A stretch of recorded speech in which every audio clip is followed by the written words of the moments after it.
Thanks everybody for joining us for the first session of the weekend part of CXC.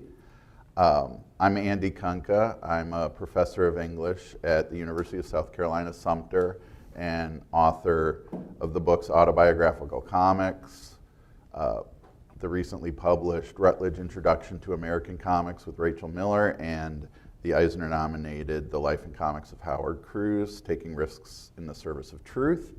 But we're here today to talk to Matt Madden, a cartoonist and educator whose works really push the boundaries of what comics as a medium can do. And so we're going to talk today about some of those works, which include Ex Libris, which we have a copy of up here, and six Treasures of the Spiral. I always want to call it Six Spirals of the Treasure. Okay, you can call it that too. Permutations are fun, so you know. And several other important works. So let's just go ahead. We're going to start with Matt reading one of his comics that kind of does the things that we're going to be talking about. So how does this thing work? And just press the arrow, yeah. All right, I'm going to go over here so I can read what I'm doing, then I'll come back and sit down. So yeah, for those of you who maybe don't know my work at all, or maybe have read it but don't really, haven't sort of investigated some of the ways that I work, this might be a good way to get started here. So this is a comic that I did in 2014, and it's reprinted in the new collection, Six Treasures of the Spiral, called Pantoum for Hiram. And it's a bit of an odd name, and I'll get back to that too. Pantoum for Hiram. Knock, knock. Mother, I'm so tired. Knock, knock. Mother, open up. Please be reasonable. Let me be, Tommy. I won't leave here. I won't. Right, Hiram? Good cat. Did I feed you today? Knock, knock. Mother, open up. Please be reasonable. Let me be, Tommy. Mother, you're confused. This is James. Jimmy. I'm not confused. I know what's what. Right, Hiram? Good cat. Did I feed you today?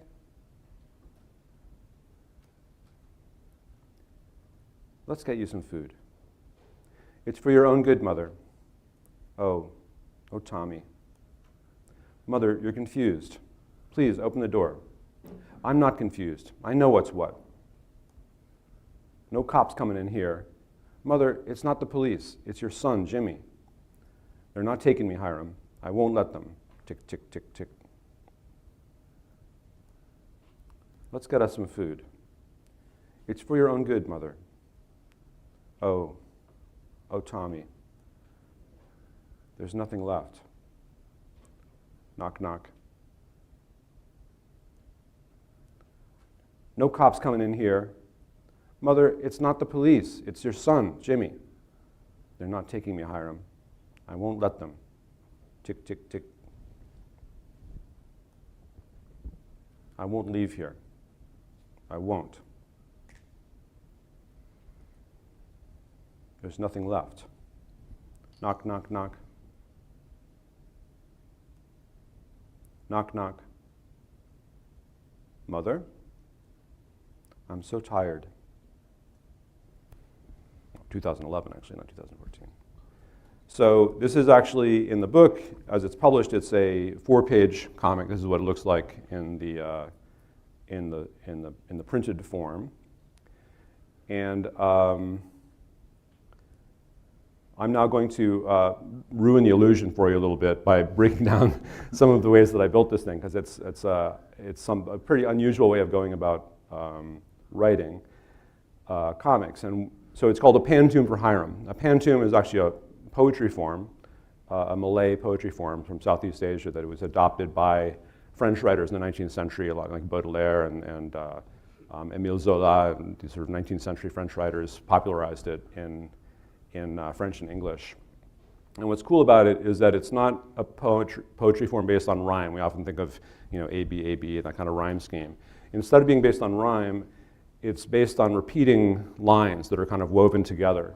So you have 4 lines in each stanza of the poem, and the first and third lines, so like the A1 and A2, are kind of coupled together, and then the second 2, B1 and B2, are also kind of connected together. So to make a new stanza, you take those second and fourth lines, the B lines, and you repeat them in the next stanza. So you're already starting with 2 lines that are filled, and you have to come up with new lines to fill in and create a kind of like braided, kind of evolving narrative with a lot of doubling back and repetition. And so that seems to me a really interesting idea to apply to comics, and I wanted to figure out different ways you might do that. So what I did in the case of Pantoum for Hiram is that I treated the tiers of the page, and Andy, I know this is something you wanted to ask me about, treating the page as a stanza and the tiers of comics as lines, verses in the poem. So that would mean in this case the first and third tier are like the A lines, and then the second and fourth are the B lines, right?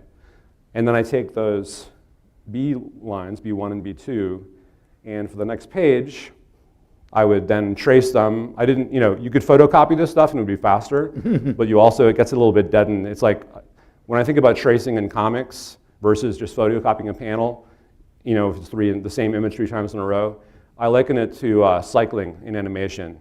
When you have like the sort of parody of it, version of it sometimes in old Fleischer cartoons when someone's like standing still and they're going like this, pumping their arms. Comics is a similar effect, and because if you don't do that, you see like someone standing like this and it looks really stiff, and it like grinds the whole narrative to a halt. So I would lightbox and copy these panels onto a new page. So I would have my first and my third tier. I have these empty slots I need to fill in a way that's going to make the story move forward somehow. So it was a really interesting narrative challenge. So I'm taking an idea from poetry and I'm using it as a way to generate story, which is something I've done a lot and I find really fun. So I kind of did that through the end. Another thing I love about this form that I use a lot in my comics, as we'll see, is symmetry and kind of bookending. So when you're done with the Pantoum, and it can be as long as you want as a poetry form, the very last page, you take the first 2, the A1 and 2, and you flip the order. So the very last line, or the very last tier of the comic, is the same as the first. Knock, knock, mother, I'm so tired. That was actually I think I have the beginning there, so. No, sorry. That's not part of the Pantoum. So we have the first panel, knock, knock, mother, I'm so tired, and the first tier, and the third one, won't leave here, I won't, are repeated in that last panel. So it becomes kind of, elegiac kind of repetition and callback. And just to get the example of how I take that structure, and then I have to figure out how to make a story out of it. So I was thinking, what kind of story can you tell where it's kind of hiccuping almost back and forth and, getting kind of knotted together in time? I was like, well, I could do a story about a drunk person or someone who's dizzy or like that. And at a certain point, I thought of, dementia and old age, and I remembered an anecdote about my grandmother, my dad's mom, who lived alone for a very long time into her 80s in Winthrop, Massachusetts, and she agreed to move to a nursing home at a certain point. And one of my uncles went to pick her up to move her, and she got disoriented. Clearly, it was like a sort of trauma panic response, like leaving her home, and she thought the cops were trying to get in, and it took my uncle a while to calm her down, say no, remember we agreed to this, you're leave, So I took that idea, that anecdote from my life, and sort of spun it into a more of a fictional scenario with a little bit of a hint of darkness there too. If you're reading some of the irony of the fiddling with the stove, it's a little bit unclear whether she might be accidentally or intentionally poisoning herself. And there's also the question of poor Hiram, who's been sitting there possibly fed or possibly not for a very long time. So yeah, that's I think a pretty representative example of how I've learned to use constraints, often from other media like poetry, to make stories. Great. I don't know if we want to switch back to the other. So there's also a kind of Schrodinger's cat element to it too then, right? That Yeah. Is the Yeah, cat exactly, dead or yeah. not? Right. That was great, and I really like how that kind of illustrates your your approach to blending what are normally like poetic or literary techniques and comics, and finding ways to apply them to comics. And this is, again, one of the things I love about your work, and especially like teaching it, because my background's in British literature.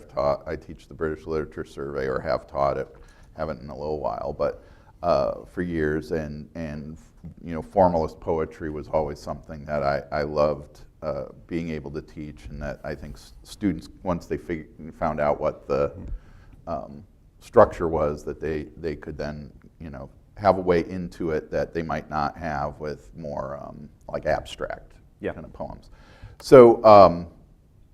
So let's take a step back, I think, for the first question, because you do talk about this in the introduction to Six Treasures of the Spiral, to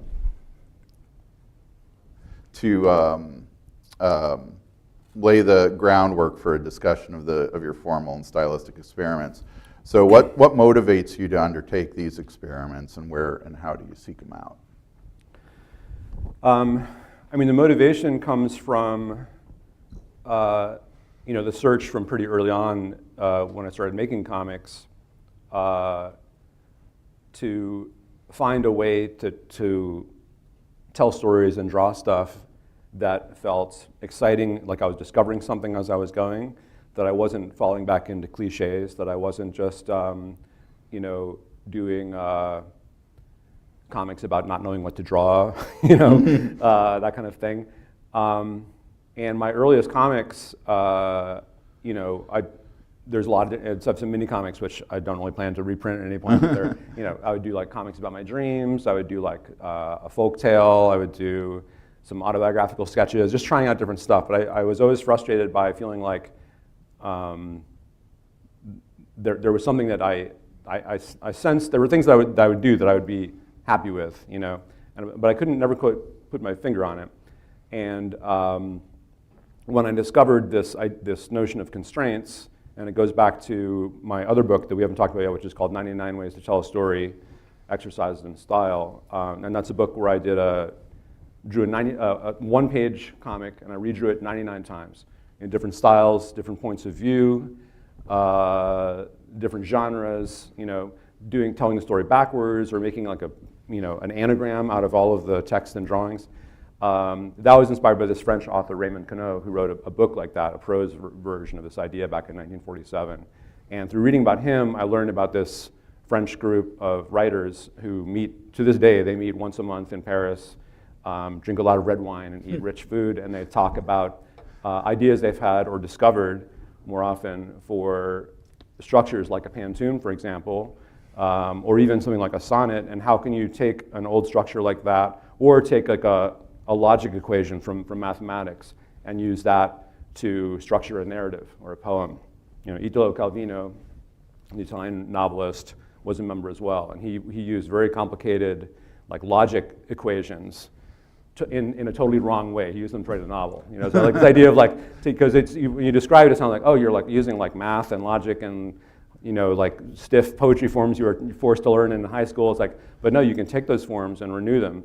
And I think actually Oulipo is popular in part for the renewed interest in the sonnet and in these kinds of what they call them fixed form poems. Like, right, these more formal poems that have strict rules. A lot of modern poetry now is like pretty formless. It's like pre-verse and really based on your own kind of writer's intuition, which I think is valid too. But the form, using a form to like give a container that forces your ideas to wrestle with them, that was that missing piece I had. So to answer the question is like, I found that starting from a weird rule, and the Hiram for Pantoum I think is a great example of that, because it's not that I wanted to be, when people say formalism, they tend to think like, oh, it's gonna be completely dry work that has no connection to, emotion and humanity, but it's not so much that. I actually, at the base level, I still feel like a classical storyteller. And in the case of the Pantoum for Hiram, I was, wrestling with this weird structure and repetition, and it was very mechanical at first, kind of laying out these rows, until I had this story about my own grandmother, and I was able to, bring stuff from my own life, and that sort of breathes lives into this structure, and then it becomes a living, breathing, kind of organic work at the end. Yeah, and so I think one of the more complicated of the stories you do you reprint in Six Treasures is the Six Treasures of the Spiral story. So what, if you could tell us what form were you using for that, and how did, specifically, I like what you were saying about Pantoum for Hiram, where you come up with the structure and then find a story that logically it seems would fit that structure. How did the story come about then for Six Treasures? Yeah, so Six Treasures of the Spiral is another comic based on a fixed poetry form. This one's called the Sestina, and it dates back to the Middle Ages in France. It was actually like a song form originally. So was the Pantoum, for that matter, an oral kind of thing. And like Pantoum, it's not really based on rhyme, it's based on repetition. And it's a pretty convoluted thing, but like basically every stanza has 6 lines, Six Treasures of the Spiral, and 6 stanzas. And in every stanza, the last word, the end words of each line repeat, but in a different order. So it's got repetition. So again, this is something already like repetition, callbacks. That's something that I'm really fascinated by. For reasons I don't really know, so like these constraints are a way for me to like build that stuff in, repetition and variation, the exercise and style. Like it's a recurring theme in my work, and I don't really know what I'm searching for with that. But these constraints give me a tool that like, okay, well, I'm gonna have to figure out how to use this.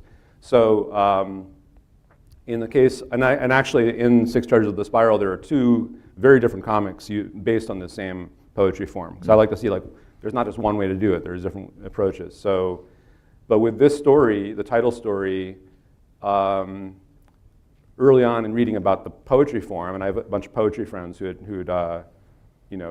shared examples with me. Elizabeth Bishop, or a great one, Rudyard Kipling. Actually, Rudyard Kipling had what's called The Tale of the Tramp Royal. That's kind of a sea shanty sestina. And so I think that first got me in the idea of like, oh, something maritime sounds kind of cool, because then I could kind of draw, I like the idea of drawing boats in the sea and it's sort of an adventure comic. And that got me thinking about an Edgar Allan Poe short story called Descent into the Maelstrom, about a ship that gets lost in this giant whirlpool. Because the other thing I learned about the form is one way you can envision kind of mnemonic for figuring out the right order to use these N-words is you can draw a spiral through the numbers. You start at the bottom, like if you stack 1, 2, 3, 4, 5, 6, you can start at the 6 and you go draw up to the 1, back down to the 5, back up to the 2, down to the 4, down to the 3. And then that gives you your new orders. And then the next stanza, it's going to be 6, 1, 5, 4, 3, 2, 1, whatever. And then you do that each time. So like this recurring kind of spiral shape. So it's like, descent in the maelstrom, so whirlpools, And the Poe thing didn't work out. It was too unwieldy to kind of graft it onto this form. But then I had, all right, maritime adventure, there's a whirlpool, I got the number 6 and the shape of the spiral. What more can I do with that? And I just kept on teasing with that in sketchbooks and drawing stuff out. I was like, okay, there's going to be 6 characters, and each of their names is kind of coded to the numbers. So there's a Einiger, which is like German for one or unique. 2 Penny, who's actually the billionaire who's funding this like voyage up to the North Sea. Teresa, which is kind of like leaning towards the number 3. Forsyth, who's like a salty dog, sailor. And the captain of the ship is named Captain Sank. So French for number 5, but also spelled like, unfortunately, like the English S-N-K. And then a ship's deck, ship's mate named Sixto. So yeah, so it just developed that way, using the material of the form itself to sort of generating these characters. And pretty soon I had this kind of weird, surrealist kind of sea adventure with a lot of bad language in it. And, and the way I come up with the idea of the treasures is this kind of idea of they're seeking for treasure, and then, I won't spoil the ending, but I'll let you guys read it. But it, playing with that idea ended up taking me in some pretty surprising directions. Yeah, and what I like about that, and I think that gets to one of the interesting ways that you apply what are basically kind of textual forms. So, like you could conceivably just use captions and dialogue to do the text part. Yeah. But to then apply those repetitions only are done by the particular character who represents the 1, 2, 3, 4, 5, right. 6. The way it ended up in the in that comic is that each of those repeating panels represents the corresponding character. Right.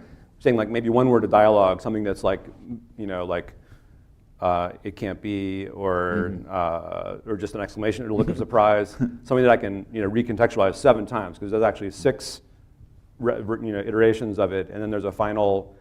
In the poem, there's a thing called an envoy, where you have to use all 6 words in like 3 lines, which in the story I do by doing a final page is 8 panels. So using the 6 panels that I've already used 7 times and 1 little extra panel, and tried to make that make sense as a conclusion of the story.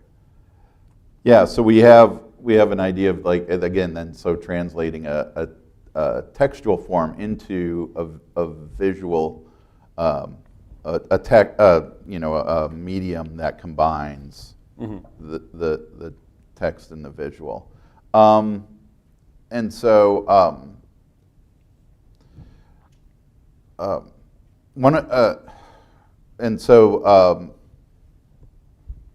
Can you talk more about the importance of that element of it, of like having not just we've talked about like kind of having a story that fits the form, but coming up with a corresponding visual element to fit the concept? Yeah, I mean, I think that's part of the challenge and my creative search that the constraints help me with. Because I don't feel like a natural-born drawer. I learned to draw through like doodling in my marginal. I studied comparative literature in school. I didn't I don't have like serious training as an artist, except the hours I put in in the last 30 years just like drawing comics. And I ended up doing. It's funny because I was doing editorial illustration for 10 years professionally. So. But I have I don't have a default like way to enter drawing even sometimes. So having that constraint and then thinking on how I'm going to treat it visually is another kind of prompt that helps me think about the style I'm going to draw in, how I'm going to adapt a constraint to the drawing as well as the text, or instead of the text.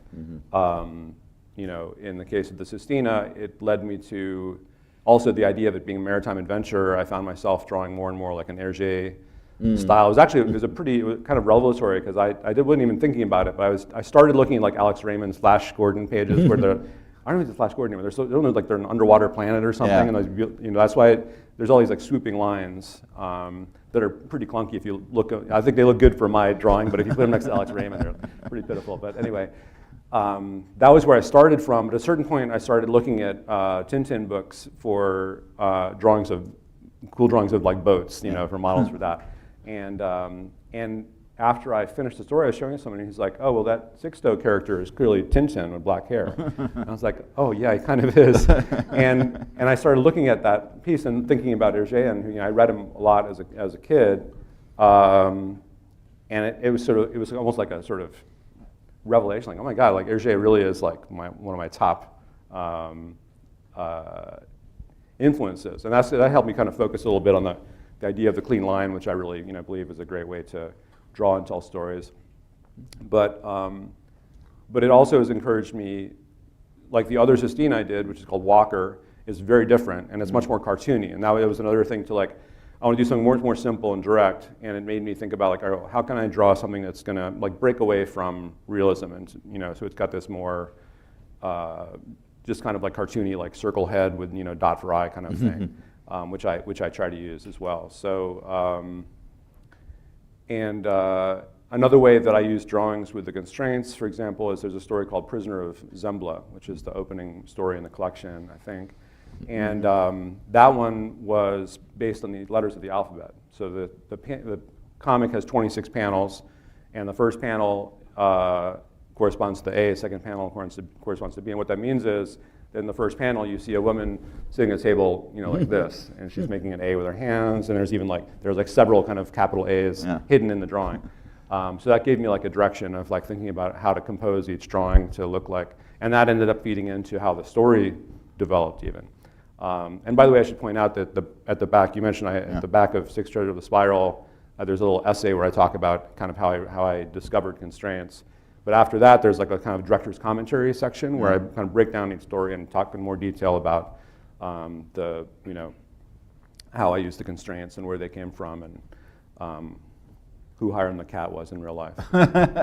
So I want to switch to another specific work in the book, drawn Onward, which is one I like to talk about because I've taught it and students really got into it. And I taught it in this form that was printed as a single comic from Retrofit Big Planet. And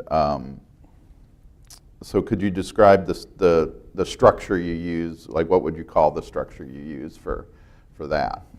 Yeah, so the short version I always say it's kind of a palindrome in comics form, right? A palindrome, like race car, go hang a salami, I'm a lasagna hog, phrases that you could read in both directions. It's not quite that though. It's actually, I can't remember where I first got the idea. I remember there's a short strip by my friend Tom Motley, who does a strip called Hector, that was an initial inspiration, and it's reprinted in the back of the book actually. At a certain point, I learned about a music form that Bach used quite a bit called a crab canon or a cankerzan. And it's part of the fugues, like Art of the Fugue. So it's like, you start with a simple melody and you come up with variations. And one of the variations he did, he would write, a melody line that would go across the stave like that. And then he would copy that same melody line and place it on top, but going the other direction. So when you're playing it, you hear two voices, and only if you really study the music you realize they're actually the same voice going in opposite directions. And I was like, that's such a cool concept. I wonder if that could be a comic where you'd have two storylines going in opposite directions and having this kind of symmetry built into it. So Drawn Onward was my attempt to, and it was really hard. It's a 32-page story, and it's got a pretty simple page grid. It's only usually, 4 and often even just 2 panels per page, because every single page in the first half of the book is repeated in the second half, but with the characters switching position and also switching relationships. So it's kind of the narrative idea I hit on that I thought might work is to do a kind of star-crossed love story, like a tragedy where you have from kind of loneliness and desperation to obsession in one direction and going in both directions. So basically it's kind of 2 lost souls heading toward, meeting in the middle and then going in the opposite direction again. It's kind of like how it maps out. But then I added some other stuff in there because I had to figure out how to make it understandable as a narrative too. So there's also like a framing story where kind of like a Gothic novel. It's the woman we're seeing here is actually as a cartoonist, and this is a comic that she's drawing. So there are pages drawn in ink, in brush, like brushy ink, that are her comic accounting this love affair.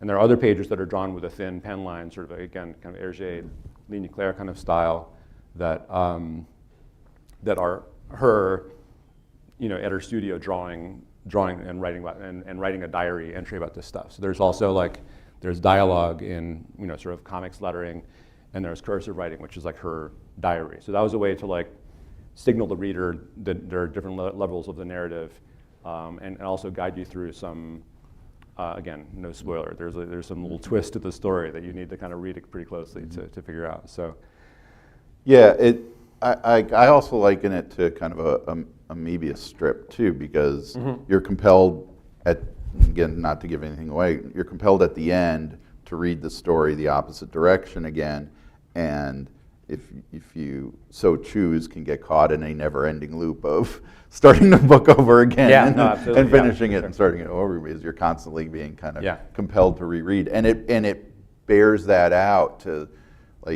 to read it and find those things, those parallels and things like that, like just discovering that the page. That the page layouts mirror each other and so on until you get to a double page spread in the middle. And that, one of the things I wanted to ask about that is because that works really well as a single issue comic. Yeah. So when you decided to include that in the anthology, what concerns were there, and what do you think changes about the reading of the story if it's not separated on its own? Right. Yeah, in the case of this story, it definitely is a bit of a compromise that was just kind of inevitable if I wanted to make it, available as part of this collection of my constrained comics and bus work. But in fact, this Drawn Onward issue, which is out of print but not impossible to find, is probably the ideal format because you hold it in your hands, and because it is based on this sort of symmetry and flipping back and forth, it's nice to have it as a standalone thing. And also there's a center, like I mentioned, in the middle of the story, the two characters kiss. And so the middle of the centerfold of the book is the two of them, and their lips actually meet right in the gutter. So it's nice to have it, and in a pamphlet, that means that's actually the middle of the paper. There's a staple coming out of her nose. Other than that, it's a single page.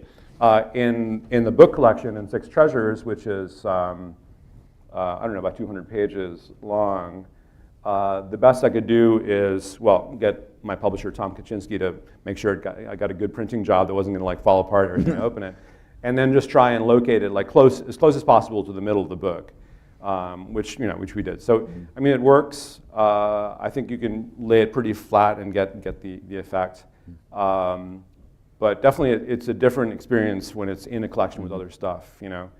Having it on its own. Also, I love what Box Brown, who's the retrofit, he designed this cover and they added the red color. I think it's really cool. Yeah. And he did some cool design stuff where the inside, typically you open the book and the inside cover, it's got the publishing credits and stuff like that. That is white ink on a black background with a couple of drawings from the comic in there.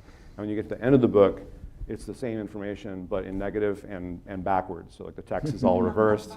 It was just little design stuff like that I thought was really cool. Yeah, there's, I think of other examples of this, like the Fearful Symmetry chapter of Watchmen isn't quite the same except for the mirroring of the page layouts. Right. And yeah, but would have had in the initial floppy, it would have had the same effect of being able to open it flat when it has the symmetry in the middle. Yeah. Yeah, and that's as a side note, that's one of the things I always kind of object to when people say Watchmen was designed to be a graphic novel, like a single publication. It wasn't, because that chapter, works best as a floppy comic and is harder to kind of explain and harder to kind of show to students too when you want to kind of show how it works and they get their minds blown by it. Yeah. I had tons of other questions about Ex Libris and 99,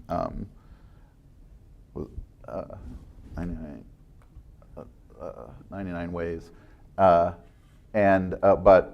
I do want to give us time for audience questions. So if with the 15 or so minutes that we have left, so let's start out with any questions for Matt. Since your format is so complicated with each constraint, can you talk a little bit about your kind of cogitating process as you're developing the ideas and sketches before you get to whatever your final form is? Sure. I mean, one thing I'll say is that because I am thinking about print and these books being published, especially stories, that a lot of these were published in anthologies or as mini comics, over the last 25 years. And pretty early on in my cartooning, I decided I always want to have my comics, no matter where they first appear, what size, what format, I want them to all be the same page ratio size. Thinking long term, like that eventually I want to do a book like Six Charges of the Spiral, where I'm going to be able to collect these things together. And I want them to look good on the page together and go well together.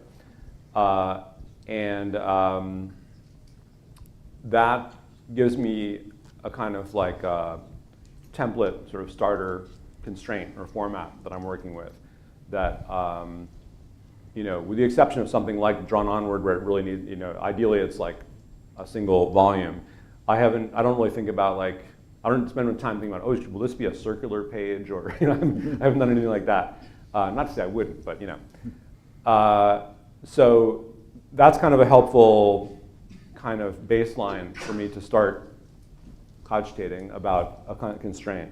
But once I get an idea into my head, or a structure like this, like one of these poetry forms, or like this musical form like the Kankerzan, or using the letters of the alphabet, it usually starts with doodling and sketching and daydreaming, just thinking about the form. If it's like a poetry form or music form, like exploring what other people have done with it.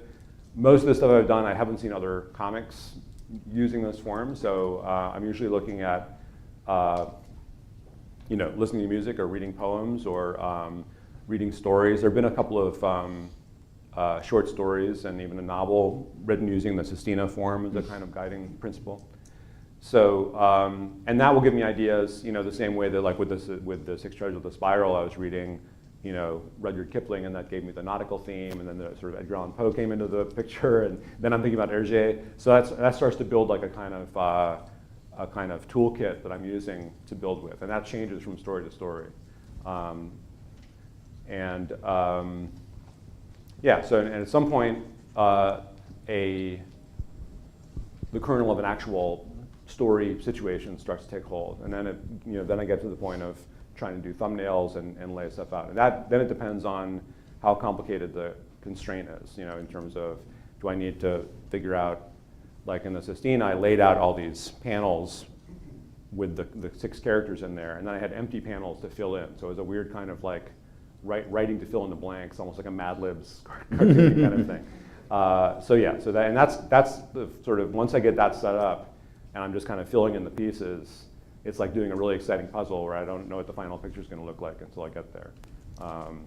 And it's frightening sometimes, because sometimes I've been working on this for 3 years and I don't know if it's actually going to end up making any sense. But it's really rewarding when I come out the other end. And there are experiments I've done that I've like set aside. I won't say abandoned, because I also think that art is hard, and sometimes something isn't working, and that doesn't mean you've ruined it or that it's bad. It just means go on to something else and come back to it. Probably usually when you put something aside, I find I don't go back to it. But I always had this idea, like there's these things that I can come back to, and oh, you know what? This actually, I could get back into this now. So, yeah. I think you just preempted my question. That was going to be like, have you ever run like set constraints that you've decided was not working, or decided to break in service of the story you were trying to tell? Yeah, well, the second question is really good. So, yeah, I mean, I've set myself constraints that I've kind of beat my head against, and haven't been able to like crack the code satisfactorily. And a few of those I still kind of have in my tickler file, and I'll pull them out every year or so and think about them a little bit and do some more doodling. And then the other question with working with constraints like this is, are you committed to following this rule like completely rigidly, even if it makes for a really stilted story in the end? Or do you bend, once you get you see characters and it starts to live and breathe a little bit, can you break the rules a little bit? There's a term for that this French group that Raymond Queneau created called Oulipo, Workshop for Potential Literature.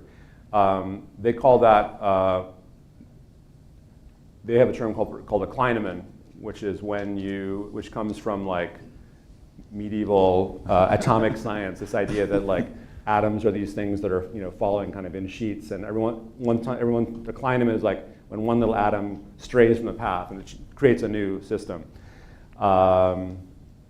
Don't quote me on that part.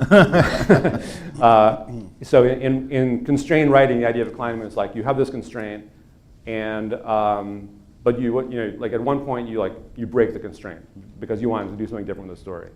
And the rule they have, which I like, is that to do that, you have to be able to say, I could use the constraint. I'm just choosing. It's not because you can't figure it out, so you just cheat. It's a matter of choice of saying, okay, the constraint says this, but I'm going to do something else here and break the rule for this instance. I'm working on, so one of the stories I'm working on now that will be a book, well, 46-page story, so it'll probably be a book form when it's done, is kind of the most tightrope-like thing I've done yet, because I'm building it out very slowly, adding panels and then removing panels, and with a lot of repetition and variation in it, So I'm about halfway through the first stage where I'll end up with like a 46-page comic with lots of repeating panels that are kind of like all blended together. And then I need to kind of just read through it for like a year and like make notes and try to figure out like, okay, does this actually make sense as a story? If not, what's the minimum tweaking I can do to like dialogue, or maybe just this panel, these two panels get joined into one, and try to make that work. At a certain point, be like, you know what, this whole page, I just need to do something different here, or this thing is just not going to go here. So I keep that. That's definitely like there's a range of levels of desperation, I guess, before I allow myself to break those rules. But most of the stories in Six Treasures mostly follow the constraint pretty closely. I can look like even the title story. I look at it now and I feel like it's a little cramped, just because like there are visual demands that I really couldn't break. There's one story called The Elemental Force, and I described the process in the back of the book where it was 6 pages long, and it just really wasn't working as a story. In that case, I actually went in. But again, I thought of it as this is a new constraint, because comics, unlike prose, you can't just like cut a paragraph. You take a panel, the whole thing starts to collapse in on itself. So I wanted to add a page, but I couldn't just add a page at the end. I had to like find places where I could spread it out, insert something here, remove that, move that around, to end up with a 7-page story that I was more pleased with as a narrative, even if it didn't strictly follow my original schema. So. Thanks. That was actually one of the questions I had to skip, so I Okay, really appreciate that. Next question. Yeah, go ahead. Yeah, I was going to say I'm very intrigued with what you said about like using the fugue. I think you used as an example, and I've tried to do that many years ago. That's a long story. Didn't quite work, but not so much with graphics, but like trying to teach actually a freshman composition class, like the idea of point counterpoint and how you can put them together. So my question is more, I guess, looking forward in all of your ideas that you've got rolling around your head, have you considered, maybe you have, other musical forms? Like I'm thinking like a waltz or something along that line. And I guess what made me think of it was the wonderful short we saw last night, I'm Hip, that ended with a Dave Brubeck number, like for the closing credits. And then I started thinking about Take 5 and all the stuff that Brubeck did. Yeah. Not only him, but primarily. Yeah. Do you have something in mind? It's something I think about a lot, and I love music, and I study it pretty closely, and I play guitar and take it pretty seriously. So yeah, I mean, one thing. So the Kankersand, the Crab Canon, comes out of the fugue tradition, the Bach and other that's medieval, not medieval, but Baroque composers used. And so I like the idea of Exercise in Style, the book that set me on this whole path, came from Raymond Queneau and a friend going to see a performance of Bach's Art of the Fugue in Paris in the 40s, and saying, oh, that's kind of a cool idea. What if you were to take that idea of taking a simple theme and doing variations on it and doing that in prose? And that's what Exercise in Style is, the Raymond Queneau book. And then I saw it, 50 years later, and I was like, oh, that's a cool idea. What if we applied that to comics? And another fugue form that I've thought about attempting, and I had a student do it once, is to just do a simple round, a canon of like row your boat kind of thing. Like, how could you do that with a series of figures, moving across a page? I'm certainly there's actually an animation, like a Polish animator did a thing with like paper cutout stop motion. It's really incredible. A bunch of figures entering and leaving a room. So something like that in a comic, I think, would be really interesting. Characters, kind of entering from the left and exiting the right, and sort of, it could be almost like a, clown kind of performance kind of thing, or it could be people walking down the street. I mean, I always like to bring it to everyday kind of slice of life kind of stuff if I can. So, yeah, sort of people walking down the street in the city and bumping into each other and interacting in different ways, starting with one person and ending with one last person, kind of leaving the stage at the end. That's one thing I've thought about playing around with. You mentioned Take 5. I mean, the idea of applying the idea of different time signatures to comics would be, certainly valid, because you've got a certain number of panels. Those are like, there is a rhythm to, you can have a 4-on-the-floor comic where it's just those 4 panels beating every time, Comics are very musical in that sense. They're like a visual, musical form in that way. And like, I think it was Chris Ware said that he thinks of comics as like sheet music, that you're performing every time you read, you're bringing it to life. So yeah. So I think we have time for one more question, but Matt's going to be signing right after this too. So if you have individual questions, you can always ask there. So do we have one more question? What you just described, just to kind of, since I didn't get to talk about Ex Libris or 99 Ways, is also thinking about and Ex Libris, I don't want to give too much away. Yeah. With it. It's a different kind of exercise and style where you're also duplicating other, like you have an EC comic in there, and you have like right. independent, like autobiographical. This is a book with a character reading comics, the whole thing. So it's like a bunch of like nested, comics inside comics and stuff. And this is almost out of print. I have some of the last hardcover copies of this weekend. It is going to be coming out in paperback in the spring now. But okay. If you want to get one of the hardcover nice editions, I have those with me. Oh, great, good. And are there copies of 99 Ways and 6 Treasures? Yeah, so a couple things. I'll be signing at the CXC booth for a half hour after this, but I'm here today all day and most of the day tomorrow. My publisher is Uncivilized Books, so you can usually and that's table number 1, like right when you come in, so I'll be easy to find. So feel free to flag me down if you want to chat or get a book signed or anything later on. But I do have a few copies of Ex Libris, the new 6 Treasures of the Spiral collection, and I have copies of 99 Ways to Tell a Story. So I'd be happy to sign them and do a little doodle for you if you want. Either right now at CXC signing table or anytime at the Uncivilized table. Okay. And last thing I wanted to just say is I also have a Substack called Build Your Own Labyrinth, but if you just search Matt Madden in Substack, you can find me pretty easily.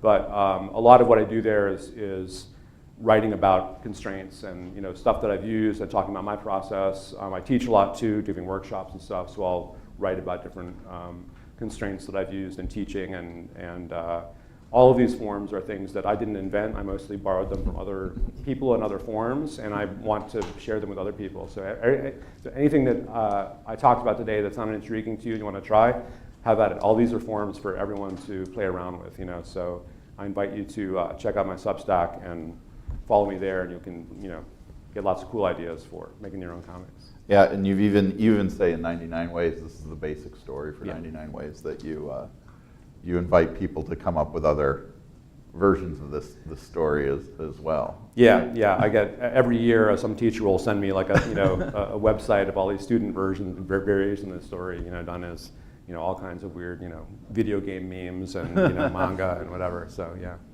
Okay. Well, thanks everybody for joining us. Thanks Matt for a great conversation.